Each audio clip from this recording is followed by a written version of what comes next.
sénatrice Cordy. Merci, Madame la Présidente. Honorable sénateur, je prends la parole aujourd'hui pour rendre hommage à tous ceux qui ont servi dans nos forces armées. Plusieurs d'entre eux ont été déployés dans le monde entier et ne sont jamais rentrés chez eux. D'innombrables autres sont rentrés chez eux avec d'importants traumatismes liés à la guerre.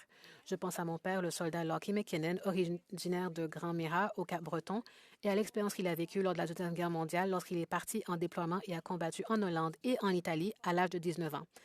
Enfant, mon père ne nous a jamais parlé des horreurs de la guerre. Il nous parlait plutôt de ce qu'il avait vu ou fait, comme les troupes canadiennes qui se sont rendues au Vatican pour assister à la messe prononcée par le pape ou le fait qu'il était en congé à Édimbourg et qu'il a trouvé par hasard son cousin dans un pub. Mon frère, le commandant Charlie McKinnon, a également servi dans les forces armées. J'ai déjà raconté cette histoire, mais je me souviens de la fois où, en tant que membre de l'Association parlementaire Canada-OTAN, je suis allée à Kaboul, en Afghanistan, au moment où mon frère y était posté.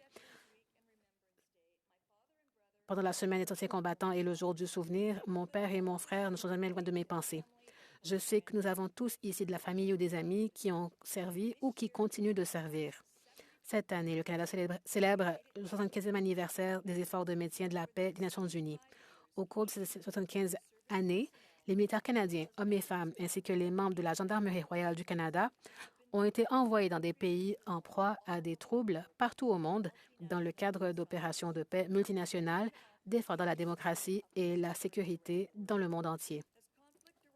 Alors que les conflits se multiplient dans le monde et frappent chaque jour de plus en plus près de chez nous, en ce jour du souvenir, nous rendons hommage aux 125 000 hommes et femmes qui ont servi et continuent de servir dans le cadre de missions de paix, ainsi qu'aux Canadiens qui ont été tués au cours de leur déploiement.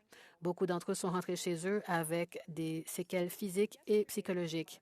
Hier, nous avons célébré la journée des anciens combattants autochtones afin de rendre hommage aux quelques 12 000 soldats des Premières Nations, Métis et Inuits qui ont servi aux côtés de nos alliés et de nous souvenir des quelques 500 soldats qui ont perdu la vie en défendant nos libertés. Comme le sénateur Francis l'a exprimé hier de manière si émouvante, ces soldats sont non seulement rentrés chez eux avec des blessures physiques et psychologiques, mais ils ont également été confrontés à des injustices sociales et à des politiques persistantes de discrimination culturelle.